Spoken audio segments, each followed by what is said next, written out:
KPCC പുനഃസംഘടനയിൽ അതൃപ്തി പ്രകടമാക്കിയ Chandy Oommen MLA-ക്ക് AICC ചുമതല നൽകിയ നേതൃത്വം നാഷണൽ ടാലന്റ് ഹെഡ് നോഡൽ കോർഡിനേറ്ററായി അദ്ദേഹത്തെ നിയമിച്ചു. മേഘാലയ, അരുണാചൽ പ്രദേശ് സംസ്ഥാനങ്ങളുടെ ചുമതലയും കൊടുത്തിട്ടുണ്ട്.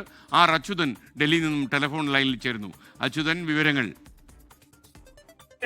ഈ KPCC പുനഃസംഘടനയുമായി ബന്ധപ്പെട്ടാണ് ചാണ്ടി ഉമ്മൻ MLA-യും അതുപോലെ തന്നെ കോൺഗ്രസ് വക്താവ് കൂടിയായിട്ടുള്ള ഷമാ മുഹമ്മദും രണ്ടുപേരും പരസ്യമായി തന്നെ അക്കാര്യത്തിൽ ഒരു അതൃപ്തി രേഖപ്പെടുത്തിയത്.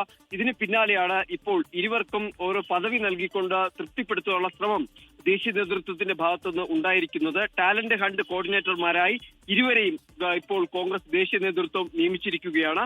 മേഘാലയയുടെയും അരുണാചൽ പ്രദേശിന്റെയും ചുമതലയാണ് ചാണ്ടി ഉമ്മന് നൽകിയിരിക്കുന്നത്. ഷമാ മുഹമ്മദിന് ഗോവയുടെ ചുമതലയും നൽകിയിട്ടുണ്ട്. ഇരുവരും ഈ പുനഃസംഘടനയുമായി ബന്ധപ്പെട്ട് ഇടഞ്ഞു നിൽക്കുന്ന ഒരു സാഹചര്യം ഉണ്ടായിരുന്നു. ഔട്ട്റീച്ച് സെൽ ചെയർമാന്റെ ചുമതലയിൽ നിന്ന് നീക്കിയതിൽ ഒപ്പം തന്നെ അബിൻ വർക്കിയെ യൂത്ത് കോൺഗ്രസ് അധ്യക്ഷ സ്ഥാനം നൽകാത്തതിലും ചാണ്ടി ഉമ്മൻ പരസ്യമായി ഇത്തരം പ്രതിഷേധം അറിയിച്ചു. പട്ടികയിൽ ഇടം പിടിക്കാത്തതിൽ ഷമാ മുഹമ്മദ് ഈ താഴെപ്പെട്ടത് കഴിവ് മാനദണ്ഡമായാണോ എന്ന തരത്തിലുള്ള ഒരു പരിഹാസവും ഉന്നയിച്ചിരുന്നു. എന്തായാലും ഇരുവർക്കും ഇപ്പോൾ സ്ഥാനങ്ങൾ നൽകി തൃപ്തിപ്പെടുത്താനുള്ള ശ്രമമാണ് ദേശീയ നേതൃത്വത്തിന്റെ ഭാഗത്തു നിന്നുണ്ടായിരിക്കുന്നത്.